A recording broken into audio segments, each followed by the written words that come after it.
Okay, in this video I'm going to be showing you how to replace a battery terminal on a 240sx. As you can see, this one's seen better days. It's actually separated right there, and it won't tighten down anymore, so it's floppy like that. So I just picked the car up recently, so just finally getting around to doing it. I'm going to be going ahead and switching it over to this style. It's a universal top post one. These are made predominantly for marine applications, but obviously it'll work either way.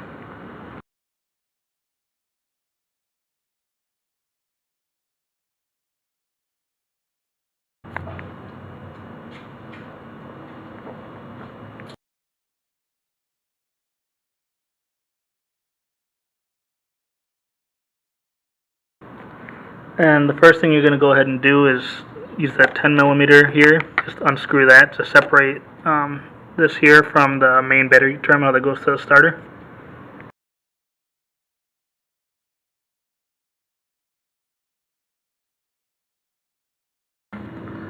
Okay, so now you can see I got the terminal part, came apart 3 pieces. This is obviously the broken part I'm replacing here. And these two, this one goes straight to the starter. This one goes to a couple other electronics in the car. As you can see, this on the terminal, the hole isn't big enough for the battery terminal. So I'm gonna have to go ahead and drill those out. For that, I'm just gonna use a step-up bit, just for drilling holes, making them bigger, that kind of thing. Okay, so we got one large enough there to fit onto the battery terminal. Just make sure that when you're doing this, you're holding the terminal with some kind of vice grips, pliers, that kind of thing, because if the drill catches, it will spin and could really mess up your fingers.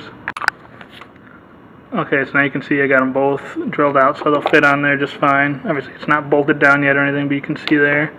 And I'm just going to go ahead now and just put on the wing nut and then a couple washers on top to help bite everything down.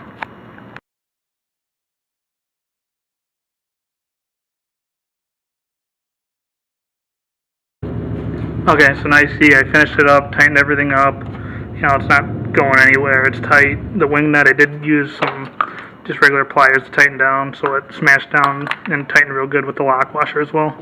And yeah, should be good.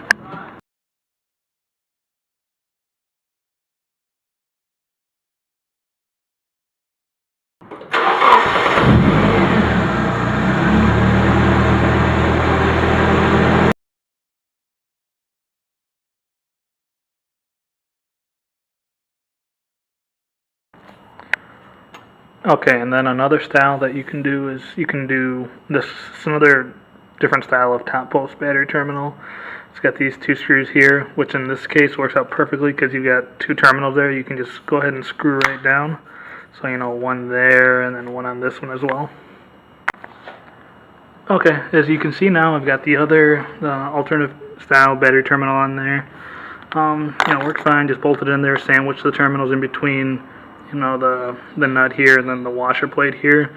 Normally these are made to chop off this guy and then just stick the wire in there, but I've seen those corrode a lot, so I just chose to keep with the factory terminal on there, or you could put a different style, a nicer one on there as well. Only thing I didn't like, since I have the Optima battery, it's a little fatter than your stock battery for this car. It sits a little close to here, but I'm going to be switching it over back to the top, the wing nut style, just because I prefer it's easier for changing accessories and things like that. Adding amp cables. If you're doing ground upgrades, if you're going to be doing the ground, it's easier to clamp on those. If you're doing the big 3 upgrade for sound systems and things like that as well, just makes things a lot easier instead of having to use one of those aftermarket ones where a lot of times they'll have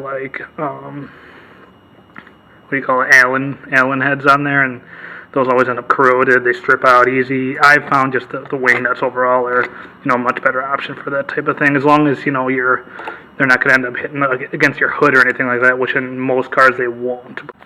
Okay, actually here's the other style I was talking about, the aftermarket type terminal, which has got the Allen heads there, and then the 4-gauge inputs in there.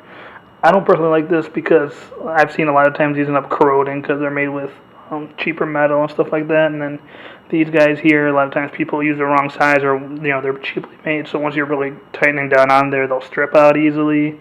They're nice, they look better, but I I would personally, for aftermarket applications, use the wing nut ones. They've been good to me. They're cheap. They're like $3 for a pair. Versus these can be up to like $20 each. This is just a cheap Scosche one that I don't even remember where I got, but just showing as an example.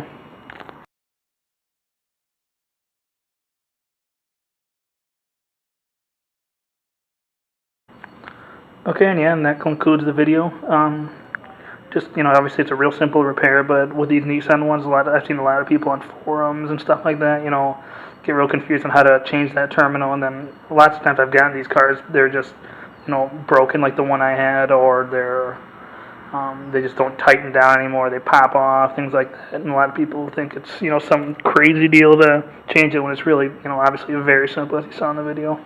Alright, thank you.